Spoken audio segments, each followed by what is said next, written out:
Tai kombučia yra fermentuotas arbatos gėrimas. Seniausi raštai išlikę iki šiol, kad toks gėrimas buvo gaminamas ir vartojamas, tai yra 221 metai prieš Kristų. 20 metų gyvenau Londone ir ten dirbau vynų srityje. Ir grįžęs į Lietuvą galvojau, ką aš darysiu su savo išlavinta nosimi ir patirtim ir žiniom.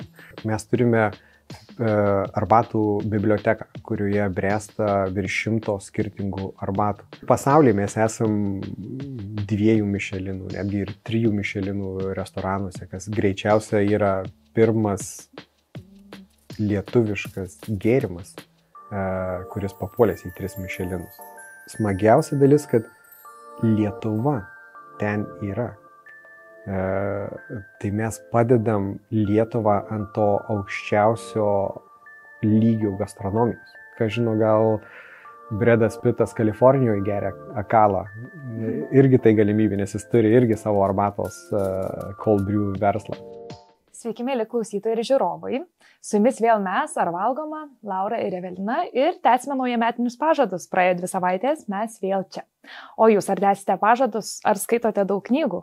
Jeigu neskaitote, Audioteka jums gali pasiūlyti paklausyti. Tai būtent Audiotekai dėkojame už šią studiją, vaizdą ir garsą.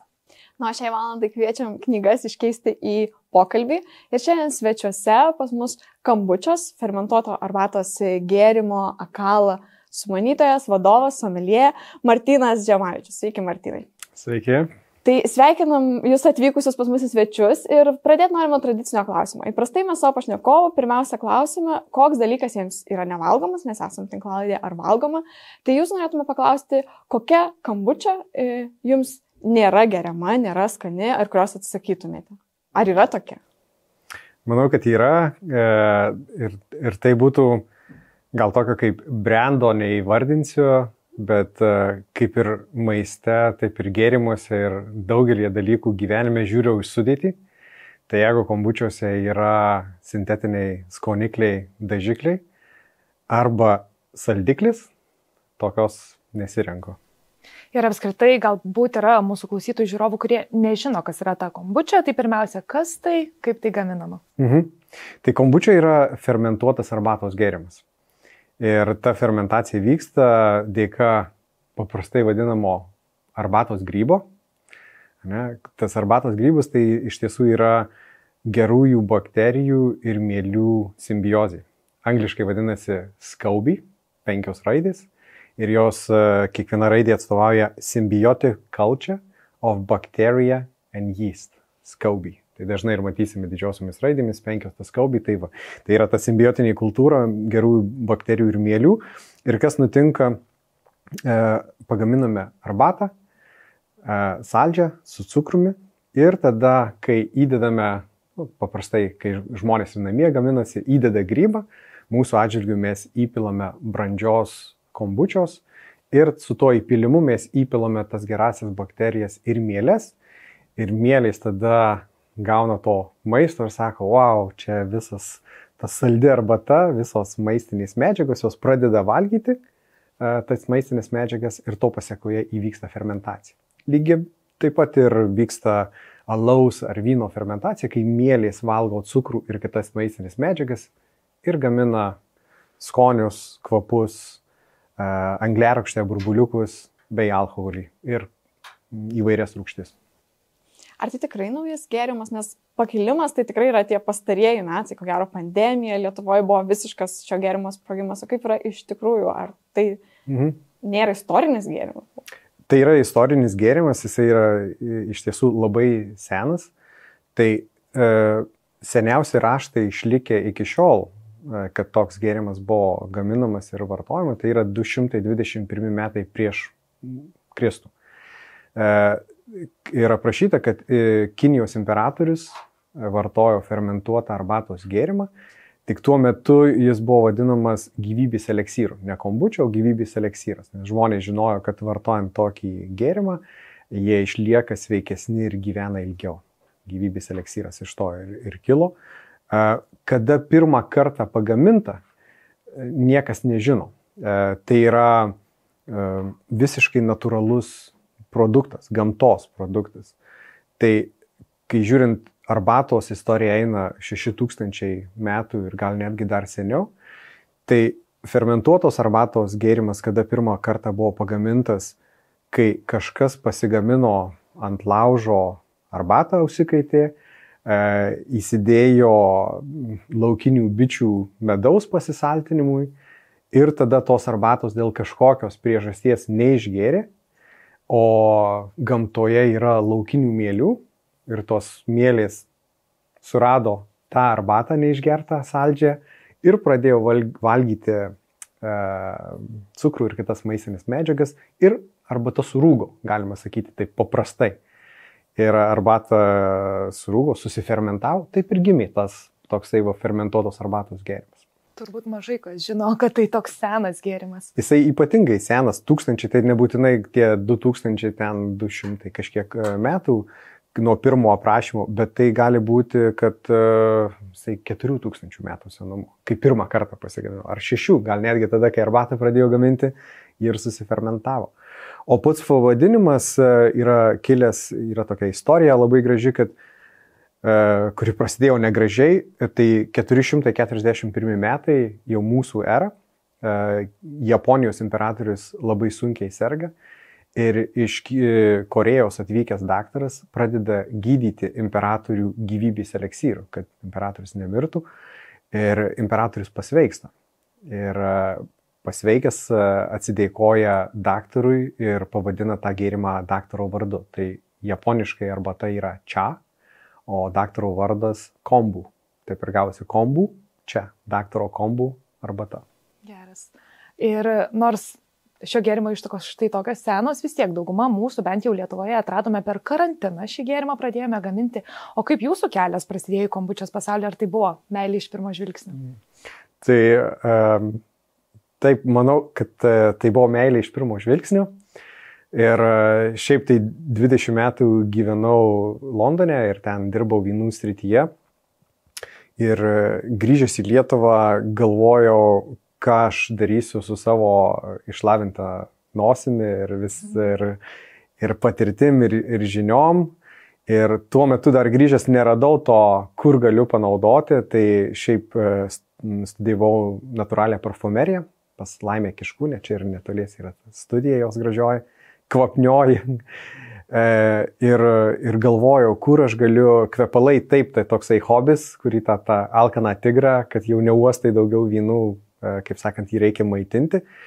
Ir tada vienas draugas mano supažino su kitu savo draugu, kuris su savo verslo partneriu draugu jau buvo pradėję kombučios gamyklą, tik tiesiog ieškojo partnerio, kuris prisijungtų ir tą verslą augintų toliau.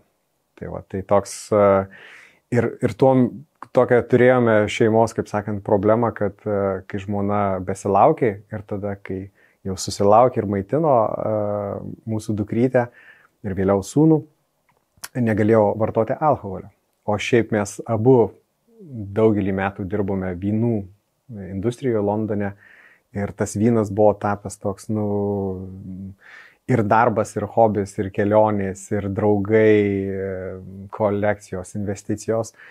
Ir tada, kai išėjau staiga, mes praradom, atrodo, tą didelę dalį mūsų gyvenimo tokio kaip ritualo dalies, draugų irgi dalis sumažėjo, nes tas social ta dalis, ji vis tiek yra, ir man kuo toliau daugiau suvokiu, kad tas alkoholio vartojimas dažnai yra ne dėl to, kad mes norime susvaigti, bet dėl to, kad yra social ta dalis, mes čia, žinai, draugai susitinkome bare ir, su pomidorų sultim nesėdėsi, jeigu kiti ten su taure tenais vyno ar ten su šprico kokteilio, tu su pomidorų sultim.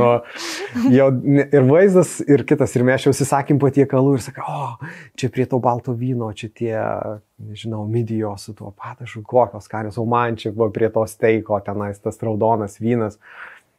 O aš Pomidorų pomidorų sultys, jo. Nežinau, savyčiai visai netinka. O kaip atsidūrė į someljė pasaulyje? Kaip atradai šią sritį, kad jin yra ta, kuri tau yra įdomi? Tai irgi visiškai netikėtai ir neplanuotai. Tai nuo tokios paauglystės žinojau ir norėjau ir to siekiau, kad būsiu profesionalus karys. Studijuosiu čia Vilniuje karo akademijoje ir tai jau visiškai buvo toks kaip sudėliota viskas ir nieko kito, toks nėra plano B, tik tai, bet neįstojau į karo akademiją, bet vis tiek tas nusistatymas buvo, kad vis tiek įstosiu. Ir tada išvykau į Londoną 6 mėnesiam studijuoti anglų kalbos. Bestudijuojant, dieną studijavau, vakarais pradėjau dirbti restorane, toks kaip be jokios patirties atvykęs 19 metų tik po vidurinės mokyklos ir atsirandu Londone tokiam gan prestižiniam restorane, tiesiog padedu padavėjam išnešioti maistą iš virtuvės ir matau tuos someljė, tuos, Lietuvoje padavėjas, barmenus mačiau, bet čia yra 2000 metai. Bet tokio kaip someljė net nebuvau girdėjęs, kad toks iš vis dalykas yra ir tada matau, aš ten tos someljės tokiais juodais švarkais, tokie žirštai ir tie vynai neša parodo, ten žvakė užsidega, dekantas ten perpila. Tas visas atrodė tokia kaip magija kažkokia, kas čia.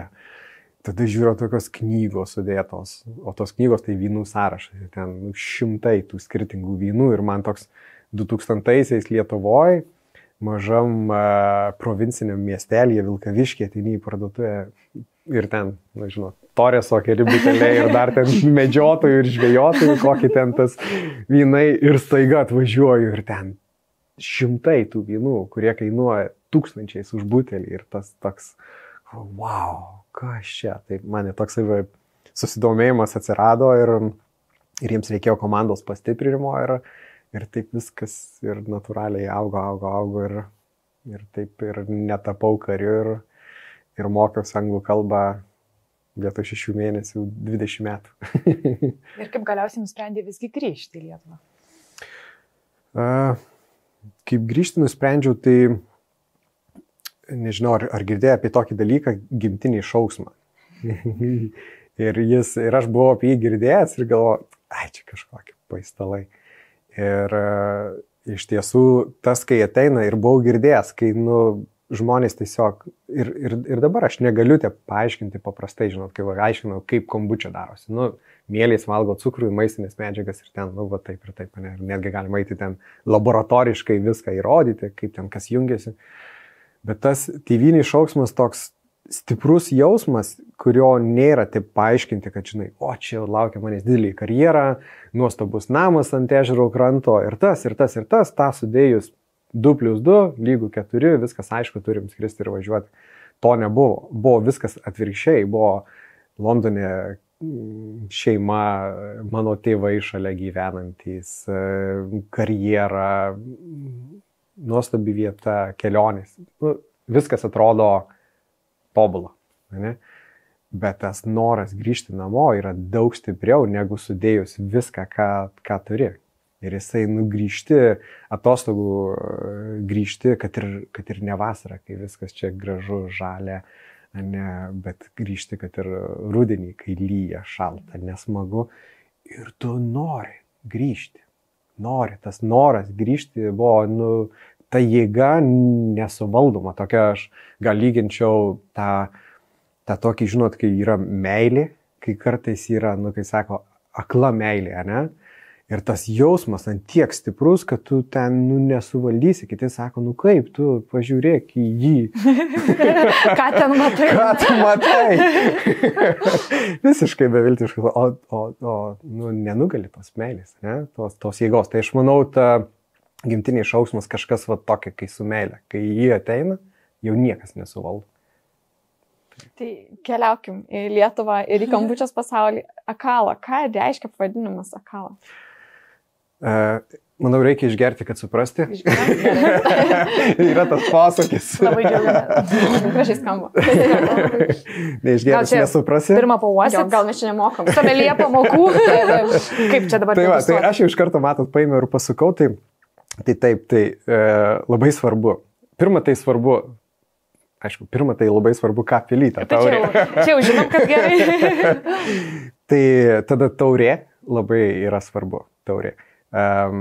Taurė, kodėl yra svarbu ir kai ypatingai brangiais vynais prekiavau ir kartais lankydavausi pas savo klientus, peržiūrėti jų kolekcijas ir taurės nebūdavo tinkamos. Ir kartais būdavo to nusivylimo, Martynai čia išleido šimtus ar tūkstančius ar 10 tūkstančių eurų vynams.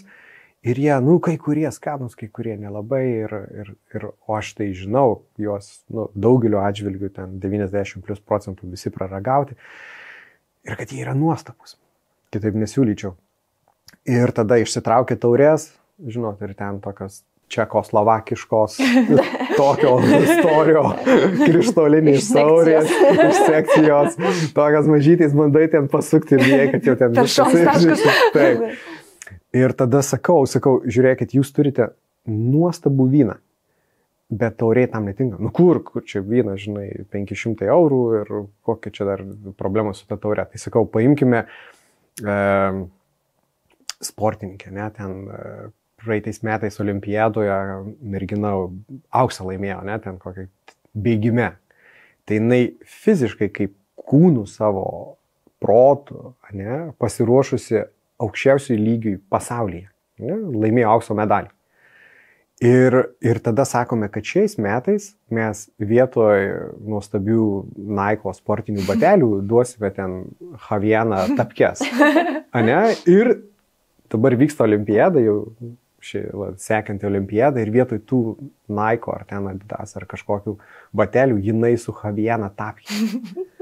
Ir sakom, dabar tu ten, nežinau, taip, čia tas vynas, čia, tu laimėjai praeitais metais, tai dabar prabėg, arba kokį kroksai, ne, ir, tai tas pats su ta taure. Jeigu paimsi tavo kaip moteris, ne, top lygio sportininkį, bet jeigu neturi tinkamų batelių, taip ir vynas, ar gėrimas, vakalą, putojantį arbata, įsipyliau į puodelį, ar ten į šampano taurę, kuri tenais tokia old schoolinė, kaip didelis stikliukas degtinis, ar prodo, ne? Tu nieko nepasuksi ten. Tai pirma taurė, tada pasukimas. Kodėl pasukame? Nes paduodame deguonies ir deguonis kelia mums nuostabius aromatus į viršų. Ir irgi labai svarbi dalis, nes kaip dažniausiai būna, vienas tai neatsirinkam tinkamos taurės, kartais būna, tada mes nepasukam, ir tada neatsigeriam taip, kaip turime paragauti. Ir dažnai būna įpylė kažkas, čia smagu susitikti, ar ne, ten į sveikatą, ir tada dar gerai, jeigu pavosto. Dažnai netgi nepavosto, bet jeigu pavosto, tai ten škutį per atstumą, tokį, ir tada gurkšnelį paėmė, arba iki dugno, arba ne iki dugno, bet norėjau, skanu, neskanu. Bet mes dabar galime padaryti tokį kaip pratimą, tai jūs dar, mačiau, Evelina šiek tiek pasuko, Laura, ne, tai nepasukite, bet pauostykite, nesukusios. Ir tada gerai pasukame. O jūs jau mokat sukti, kiti taip nemokat. Taip. Ir tada pauostykite, ar jaučiate skirtumą? Matot, ant kiek intensyviau? Ir tada ir nebijokite nosyčių į taurę įkišti, nereikia traukti labai stipriai, kad ten jau, žinot, gėrimas kiltų, bet ir nereikia, kad ten biškutį pauostyti. Taip normalus įkvėpimas ir matot, tas žoliškumas, tas toksai... Kaip miške. Miške, tos miško, to lapų, bet tokių šviežių, tokio net beržo sulos, gaivos, tokio... Iš tiesų. Ir tie tokie subtilūs tropiniai, tie pasiflora, jaučiasi abrikosai, persikai, mediena. Kaip miškas, tas medienos, toks, bet tokios šviežios, kaip po lietaus, kaip sako, tokie lapai, ar ant to kamieno, ar ant tų šakų, toksai vanduo dar stovi. Tai matot, kiek jau pastebėjome. Ir tada, kas svarbu labai, tai prieš ragaujant pauostyti.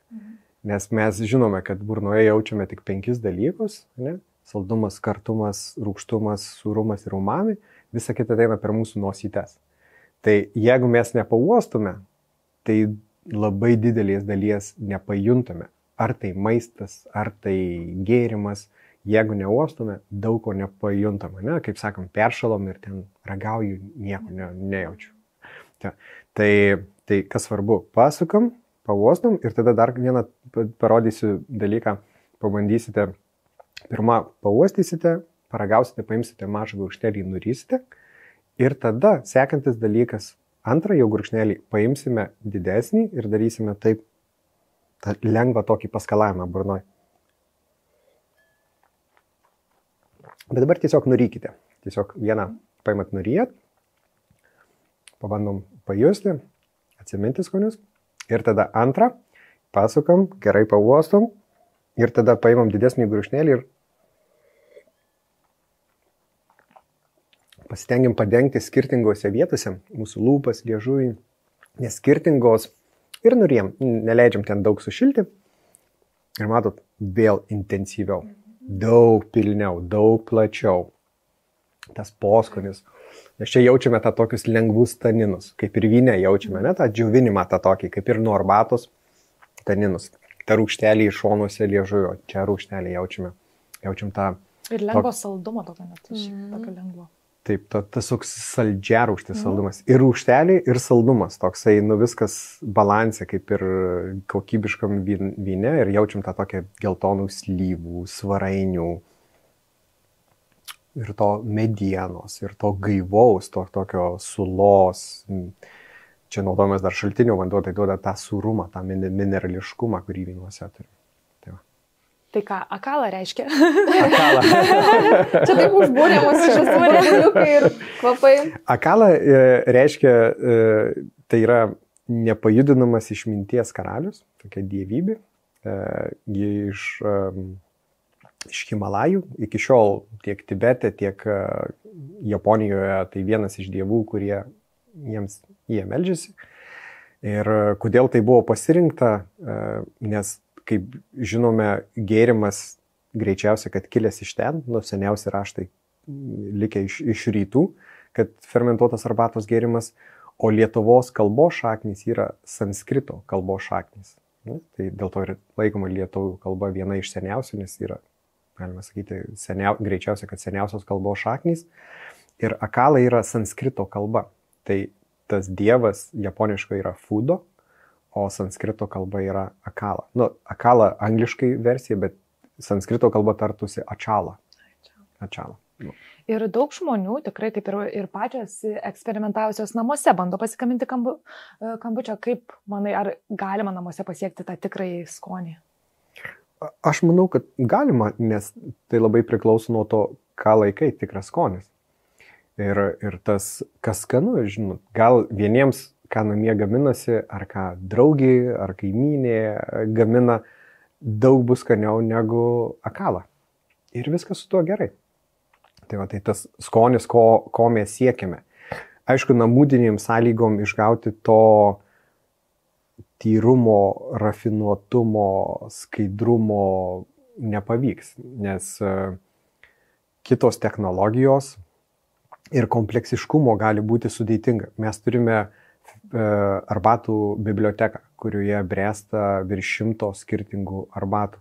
Vienos ąžuolinėse viskio statinėse, kitos ąžuolinėse vyno statinėse, stiklainiai, nerūdienčios plieno talpos, šviežias oras keičiasi kas 4 valandos, tai sukasi didelis sodas, ką jūsų podcast'e kalbėjote apie UNESCO ir lietuviškus sodus, muzika groja, temperatūra vis laiką stabili 24 laipsniai. Tai turėti ir tada filtracijos procesai, temperatūrinis režimas, kol bręsta jau ta antra stadija vyno fermenteriuose 5 tonų prie 1 laipsnio temperatūros. To viso jau namie nepavyks. Ar jinai namie galima pasidaryti iš tiesų skanę kombučią? Tikrai taip, bet tokią tikrai ne. Atėjus į parduotuvę, nesvarbu specializuotą ar tiesiog maisto prekių, ieškant kombučios, kaip įsirinkti tą geriausia, skaniausia kombučia, į ką atkreipti dėmesį, ko aišku atitikėti, kas tie rodikliai, kurie jie apibūdina. Tas skaniausia, tai kiekvienas miestas. Taip. Bet aš tai, kaip ir prieš tai minėjau, sudėtis. Man yra svarbu, žinot, gal kai kuriems žmonėms sudėtis nėra svarbu. Ir jeigu ten yra 10 skirtingų E621 ir E1102 ir jiems tai nesvarbu. Man skanu ir viskas, bet sudėtis yra nesvarbu. Ne? Tai man pirma tokia kaip, aišku, pirma vizualiai, akiai, kas patraukia. Ne?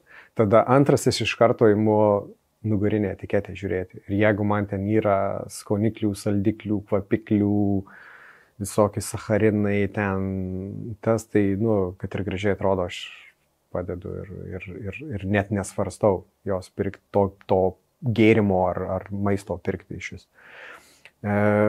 Tada aš atsižvelgiu į cukrų, nes, žinot, kombučia dažnai traktuojama tokia kaip sveikatinimosi gėrimas. Bet kai kurios kombučios turi 8 gramus cukraus per 100 ml. 8 gramai cukraus tai yra 80 per litrą.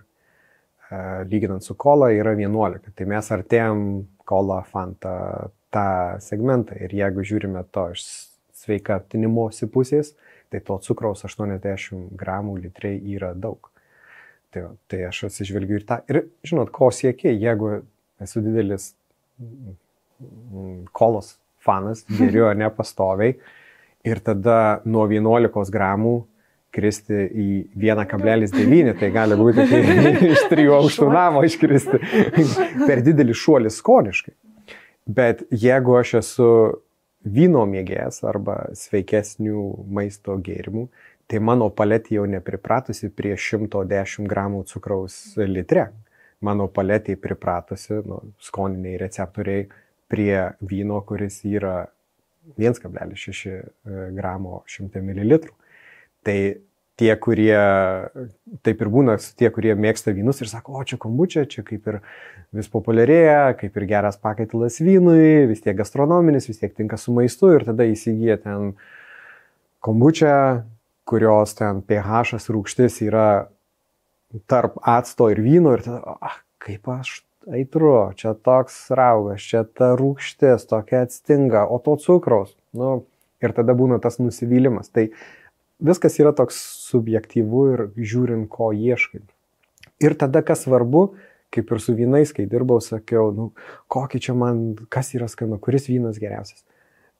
Tu turi pats išragauti ir atsakyti tą klausimą. Aš labai gerai atsimenu, Pietų Afrikoje lankiausi, ten po vynogynus važinėjau ir ten pas tokį brandaus amžiaus vyndarį mes degustuojam vynus ir tenai sakau, tau koks skaniausias vynas, koks geriausias pasaulyje. Sako, taip, aš tau galiu atsakyti, bet sako, tai kainuos. Ir aš toks kaip jaunas somelė galvoju, gausiu atsakymą, koks geriausias vynas pasaulyje. Ir aš aišku, sumoku ten jam ir jisai sako, tas, kuris tau labiausiai patinka. Taip ir su ta kombučia. Reikia kuo daugiau išragauti ir savo pačiam tada atsakyti. Ir gali būti, žinot, kad šiaip pasisėdėti viena, prie maisto kita, žiema dar viena, vasara dar kita. Čia kaip ir tas vynas, juk negeri visą laiką ten Rieslingą ar ten Sauvignon Blanc, kai ten kokį valgai, nežinau, steiką ar ten kažkokį troškinį.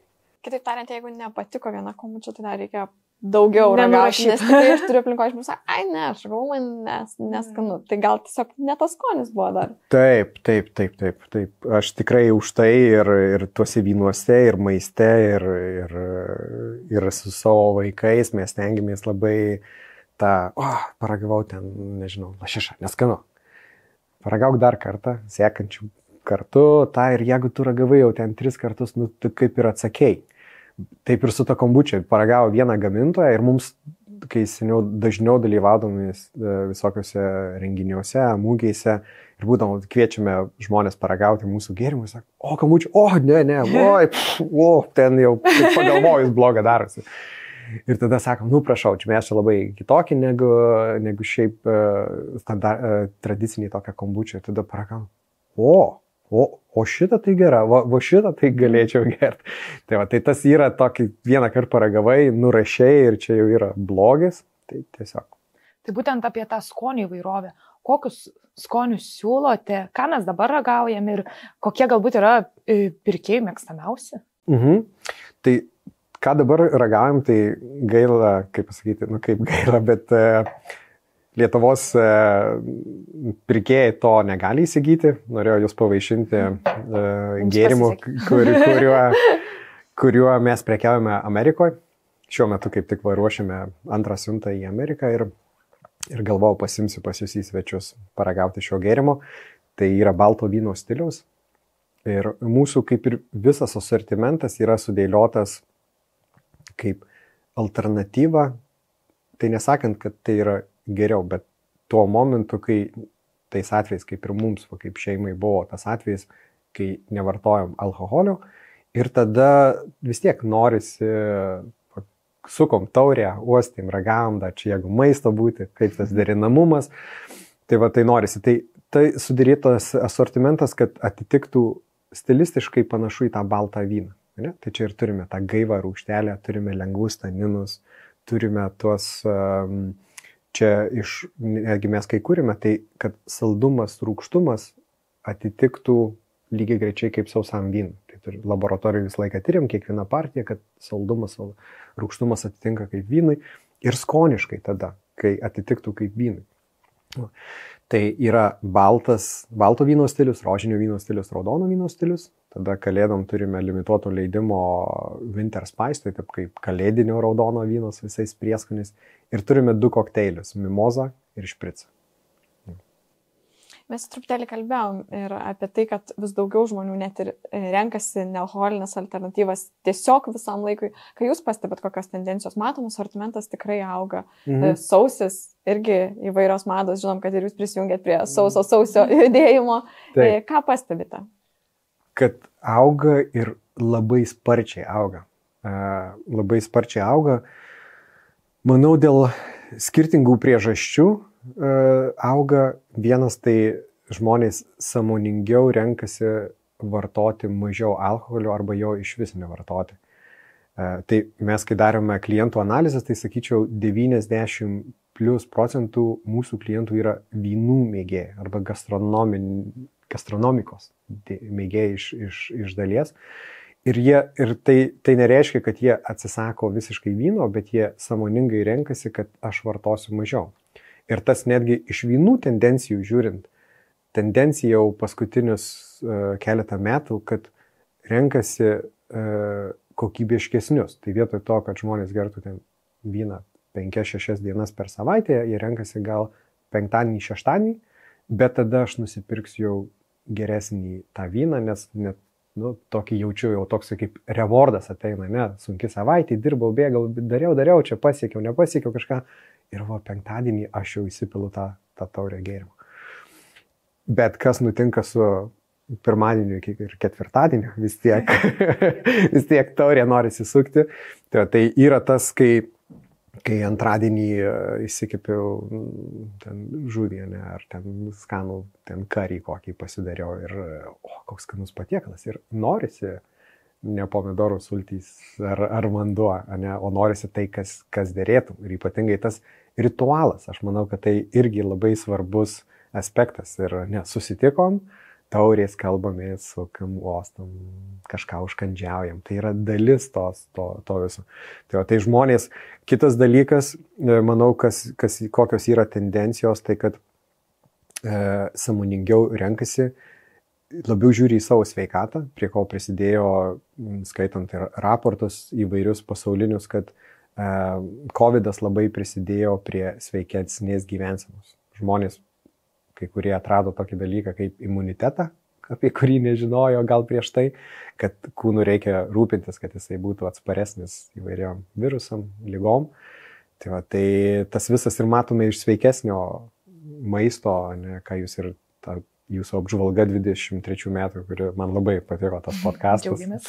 Mano šių metų pagal kas mėgsta įdomiausias podcastas, tai apie tą sveikesnį, ne, vegetariškas, jau dabar restorane neturėti vegetariško maisto, toks kaip, jau kaip ir privaloma, must, ne?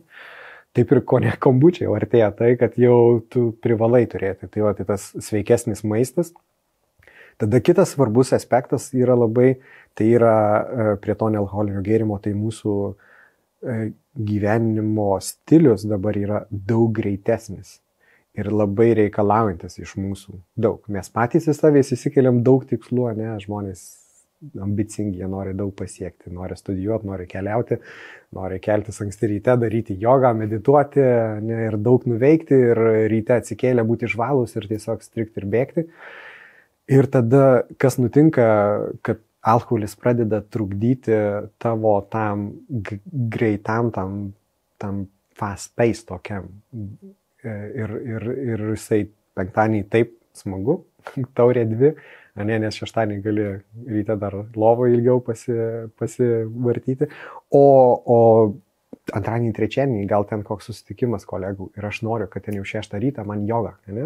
Nu, ir aš tada, jeigu 2 taurės vyno ar ten 3 kokteiliai, 6 ryto atsikėlus į jogą, tai tikriausiai ne. Bus praleista. Ja. Kitas dar dalykas, jeigu žiūrint į millennials ir dar jaunesnė kartą, tai alkoholis iš vis ten ženkliai mažėja.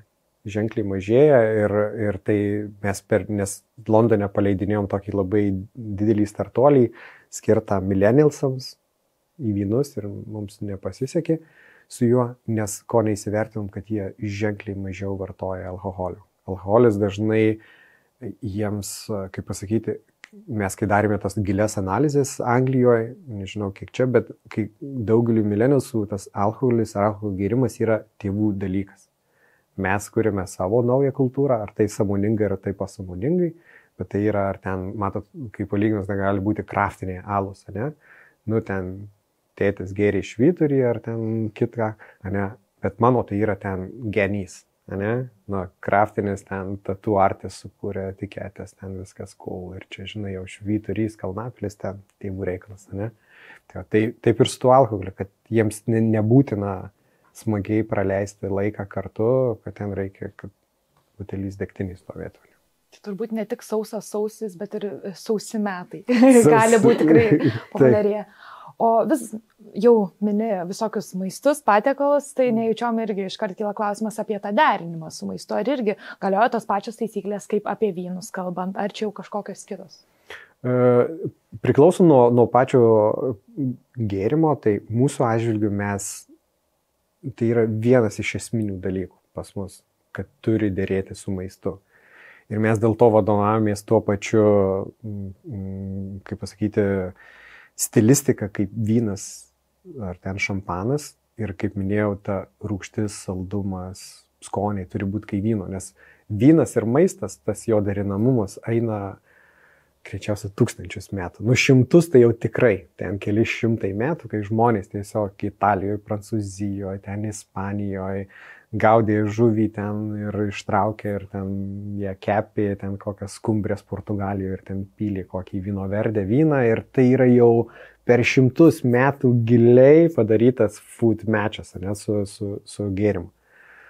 Tai mes neišradinėjom, mums tiesiog tikslas, kad padaryk taip, kaip jau pasitvirtinta ir yra.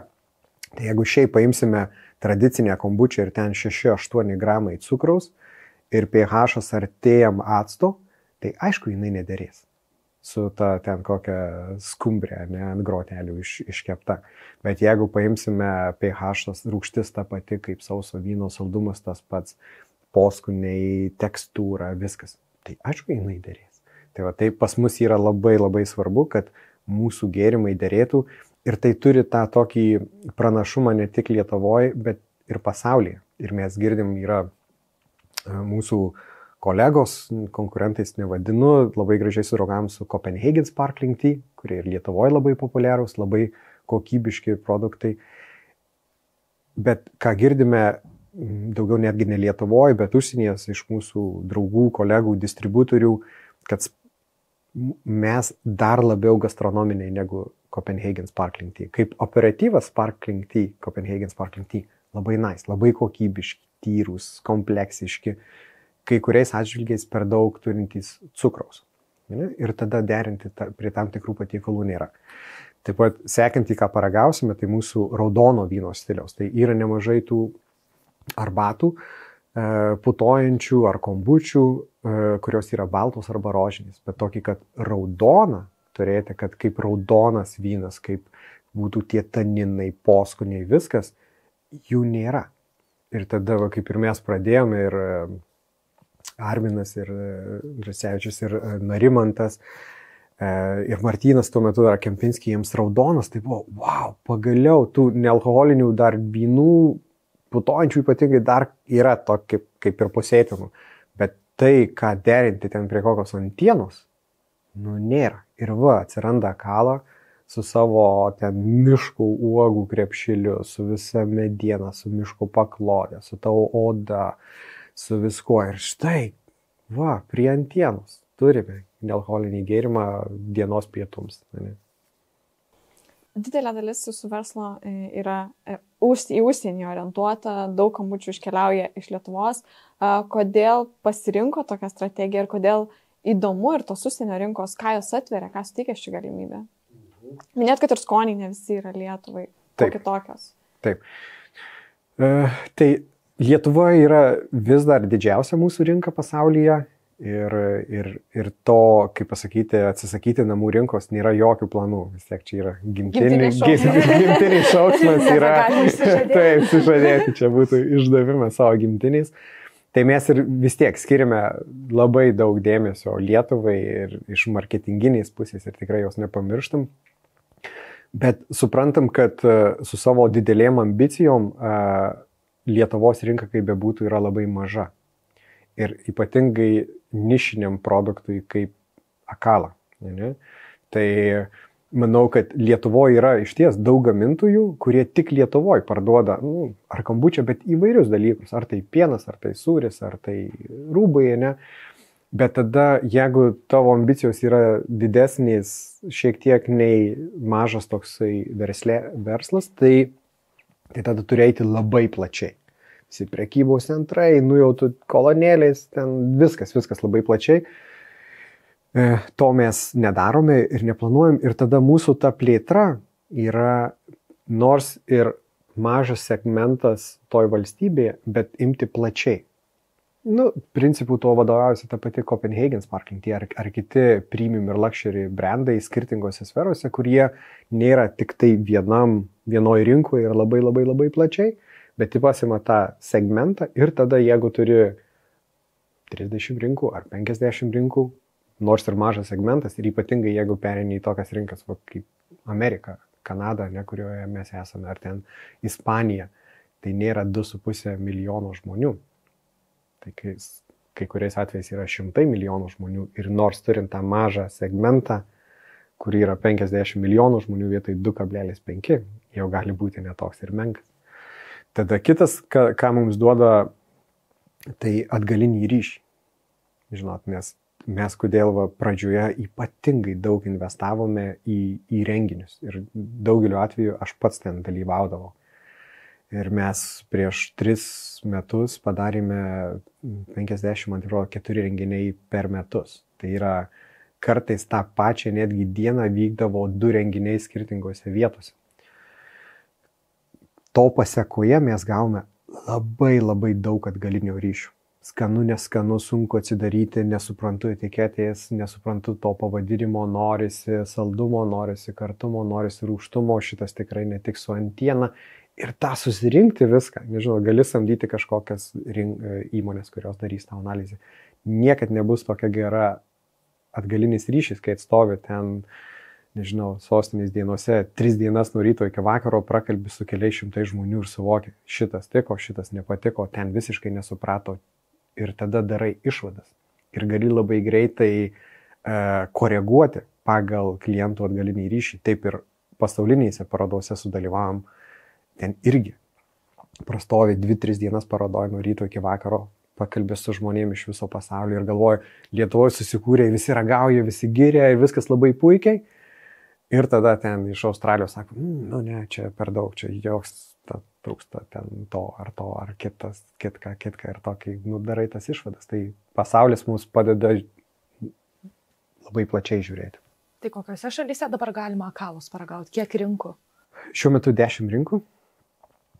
Suplanuota ir daugiau, tokiuose dėrybinėse diskusijose esam, taip pat ir yra visi reglamentai, pavyzdžiui, kaip Japonija jau 2 metai kalbam, nes įvežti nėra taip ten paprasta, turėti tik tokie sertifikatai, tai 10, tai yra Amerika ir tada Šveicarija, Olandija, Belgija, Ispanija, Švedija, Norvegija, tai va, tai plačiai, taip, daugelį Europos valstybių ir tas mūsų ir segmentas yra kaip ir Lietuvoje, ką kalbėjote apie top 30 restoranų Lietuvos, ne savo podcast'e, tai mes esame, man taip atrodo, 17 ir 18 šiuo metu, tai daugiau negu pusėje. Tikslas šių metų būti 28, reikia tokiais žingsneliais. Taip ir pasaulyje mes esam 2 Mišelinų, netgi ir 3 Mišelinų restoranuose, kas greičiausia yra pirmas lietuviškas gėrimas, kuris papuolės į 3 Mišelinus. 5 žvaigždučių viešbučiuose, kaip Mandarin Oriental ar ten va tokio lygio. Tai smagu, ne tik smagu, kad kad tai pavyko kartu su komanda tai pasiekti, ne tai tik smagu, kad Akala ten atsirado, bet manau, kad smagiausia iš visko yra, nemanau, bet taip iš tiesų yra smagiausia dalis, kad Lietuva ten yra. Tai mes padedam Lietuvą ant to aukščiausio lygio gastronomijos. Žinot, aukščiau už 3 Mišelinus jau nėra. Ir tada papulti ten ir ateina žmonės išleisti ten porą 1000 eurų ar ten 2000 eurų ir varto prabangių ten prancūziškų, itališkų, ten Kalifornijos vynų sąrašą ir tada nealkoholinių vynų sektorius ir atsiverčia ir Akala. From Lithuania. Lietuva. Tai va, tai aš dėl to ir labiausiai džiaugiuosi, kad mes padedam Lietuvą ir ant to gastronominio aukščiausio lygio žemėlapio ir parodom, kad ir čia galime sukurti kažką labai ypatingo. Atsikratykim tos mažos šalies kompleksų, kuris yra, ką mes čia, mažiai, niekam neįdomus, eikim dideliais žingsniais. Taip. Kaip pavyko patekti tos Michelin restoranus?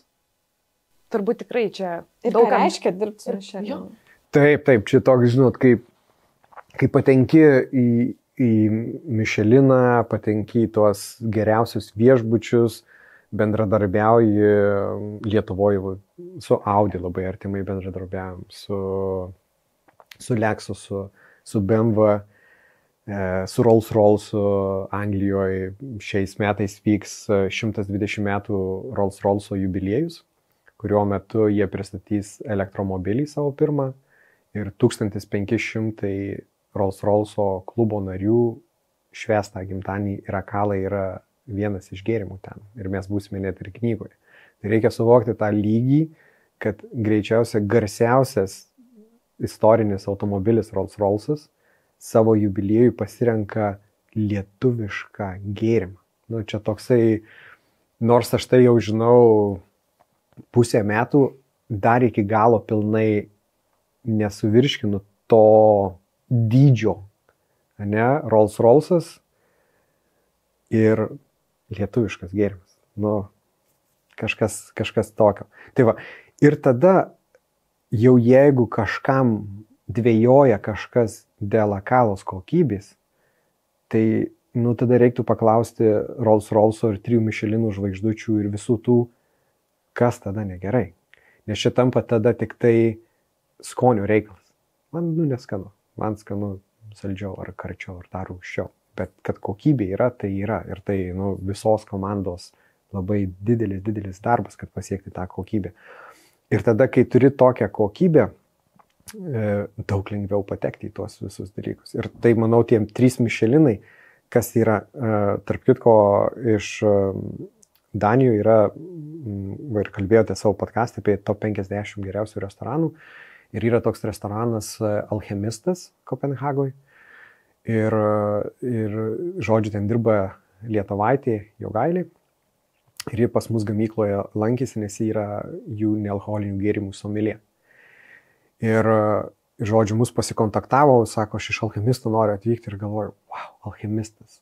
Jisai ten buvo, man taip atrodo, už praeitais metais, ten gal 8 ar 9 pasaulyje. Ir atvyksta tokia, grand restorano pas mus apsilankyti. Ir ką pasakojo Jogailė, kad čia yra top restoranas, tai ne degustacinio meniu ir ten apie 500 eurų žmogui, laukia eilėje ten gal pusę metų ir turi ten gal 12 tų patiekalų ir kiekvienas priderintas su skirtingu, gali tą pasimti pėringą, maistas, vynas.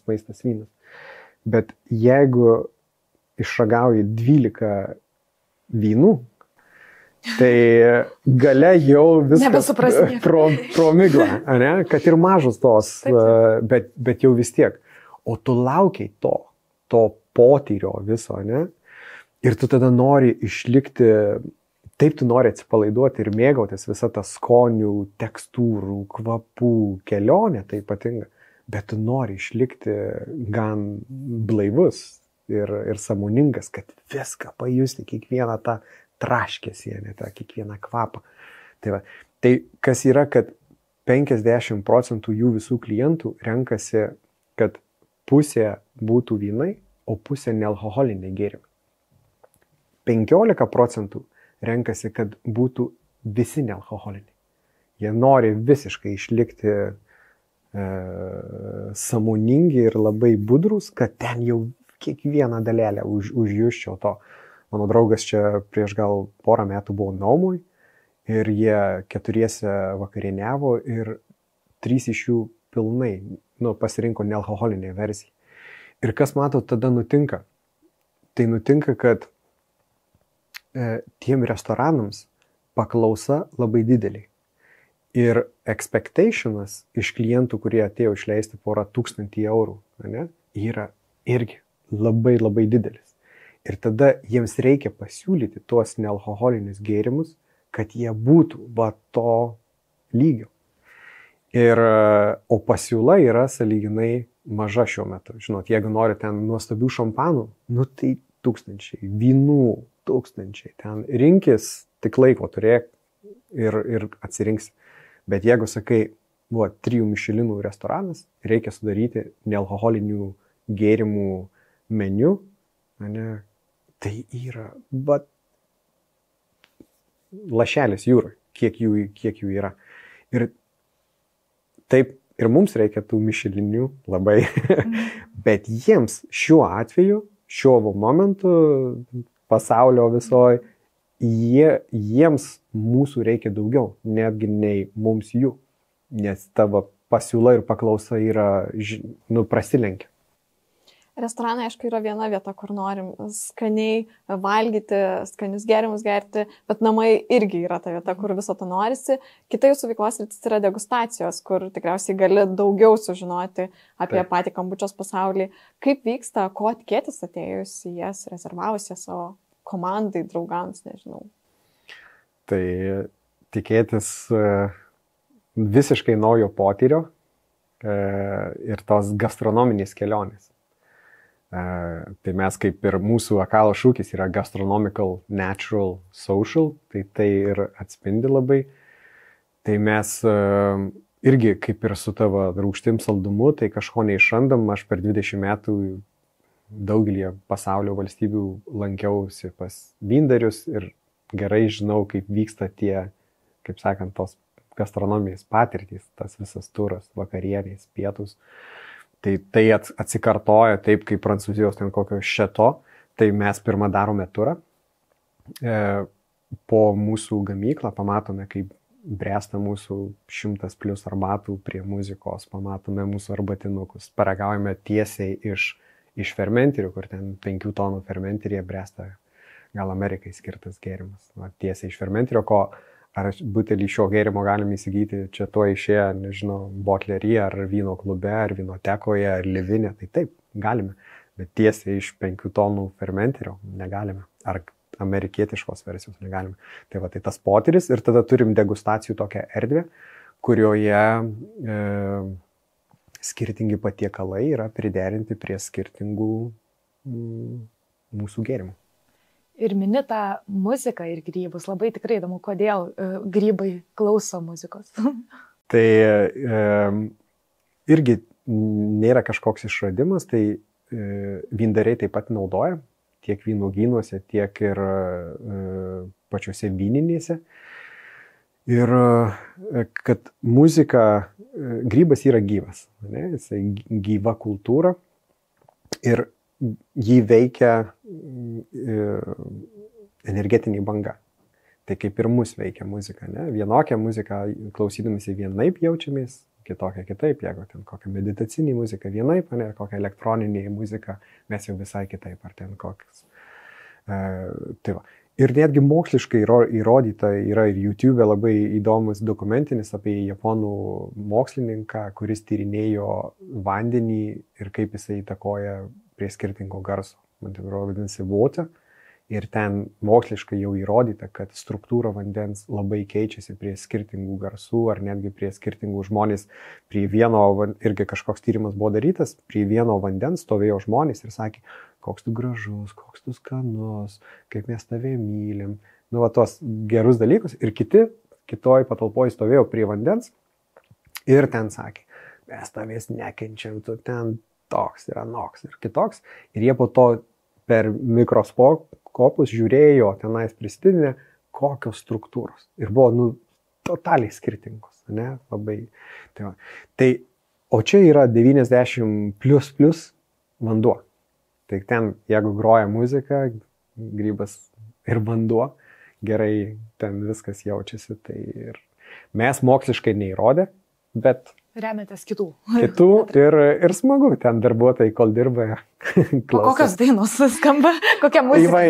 Įvairios. Kartais meditacinė muzika, kartais miško ar kokio vandenyno garsai, kartais Mozartas, kartais koks džiazas. Kaip ir žmogui. Kaip ir žmogui. Taip, reikia įvairovės. Mes čia beveik visą valandą kalbam apie kombučą, apie jos tarptautiškumą, skonius. Galim drąsiai sakyti, kad sėkmė, šis prekės ženklas tikrai yra sėkmė. Kaip manai, kas lėmė tą sėkmę ir kuriuo galbūt sprendimu labiausiai džiaugiesi? Manau, pirma, kas lėmė, tai komanda,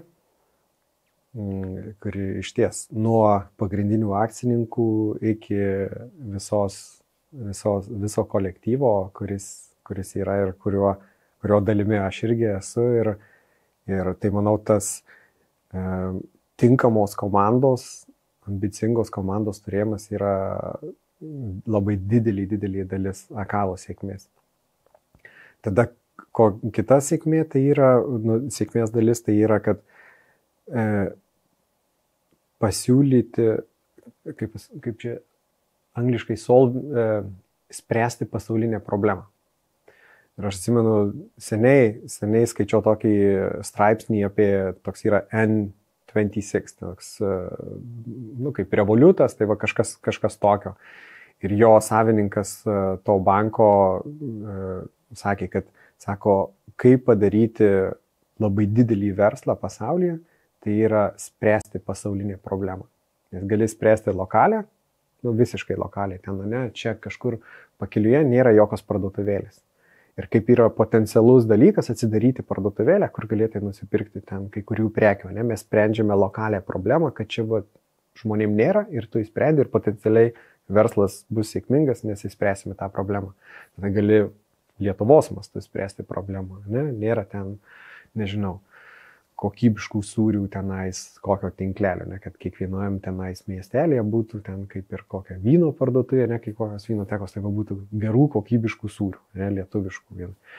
Bet gali ir spręsti globalią problemą. Tai mes su Akala, mes sprendžiame globalią problemą.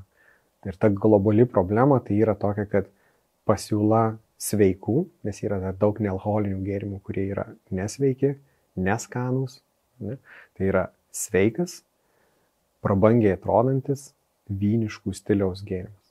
Tai tokia. Ir mes, kai dalyvavom parodose, sako, kur jūs buvote?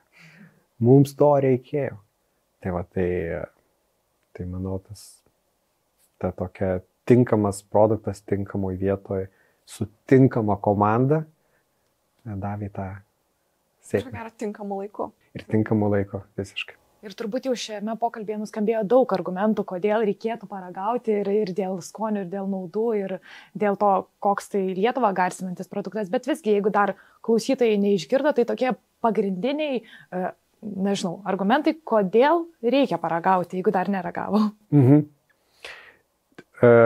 Aš manau, kodėl reikia paragauti, tai tie, kurie mėgsta vynus arba grumaniškus dalykus, tai yra tas gėrimas, kuris duos va tą patirtį. Nesakau, kad tai yra geriau kaip vynai arba kaip vynas čia, kaip du vandens lašai, tai nėra. Bet mes dar tokį ir gimė šūkis toksai per parodoje vienam ten, man taip atrodo, jisai buvo iš Australijos, tas žmogus, mes pasakojam su mano kolegai Kristina apie tuos, sako, tai čia man viskas aišku, čia sako, wine style sparkling tea made for wine lovers by wine lovers. Tai toksai kaip vyno mėgėjų gėrimas pagamintas vyno mėgėjams arba gastronomijos mėgėjams. Tai iš ties paragauti verta tai, kad gal tais va gėrimais lietuviškais, kuriuos mes čia galime įsigyti, mėgaujasi žmonės mišeliniuose restoranuose. Ką žino, gal Bredas Pittas Kalifornijoje geria akalą. Irgi tai galimybė, nes jis turi irgi savo arbatos cold brew verslą. Tai galim prie to prisiliesti, kas mus garsina pasaulyje ir patirti nuostabų gastronominę kelionę. Pakankami argumentai, manau, tikrai. Ir galim tikėtis naujų skonių kitais metais? Šiais metais. Šiais metais. Aš irgi dar visą kitais metais. Čia dabar tas persivertimas nėra planuose, nes išleidome praeitais metais 4, taip, turime daug pakankamai, nes yra mūsų 6 skoniai, tada yra su pacais bendras projektas sukurtas visiškai atskirai, tai galite tik pacuose įsigyti. Ir tada yra mūsų bendras collaborationas su Botlerį parduotuvėm. Tai yra 3 skoniai Botlerį, visiškai skirtingi negu ką akalos yra. Tai, žodžiu, turime... O dar derinant su skirtingais patiekalais, tie skoniai tikriausiai dar naujai. Taip, ir dar kitas dalykas yra partijos. Partija nuo partijos šiek tiek varijuoja, kaip ir vynų metai. Nu, ten, iš vienų metų derliaus, iš kitų jie šiek tiek skiriasi. Tai, žodžiu, Yra ką ragauti, tikrai. Išragaukit viską, tada sukurs naujų. Taip. Ačiū labai. Tikrai buvo labai įdomu pasižvalgyti po šitą pasaulį, paragauti, įkvėpti. Gaila, kvapų negalim perduoti, bet galėsite išbandyti patys. Ir šiaip nebūtinai būtent šitą kambučią, iš tikrųjų viską ragaukim, manau. Taip, tikrai taip. Pabandykite ir patys pasigamint, pas mane namuose yra grybas. Tai paskolinti Evelinai. Pasidalinsim. Tai tikrai labai ačiū už pokalbį ir ačiū mūsų klausytojams ir žiūrovams, kad taip skaniai pradėjome, jau įsibėgėjome naujosiuose metuose ir susitiksime po 2 savaičių. Ačiū Jums, kad žiūrėjote, kad klausėte, ačiū Audiotekai ir iki pasimatymo. Iki.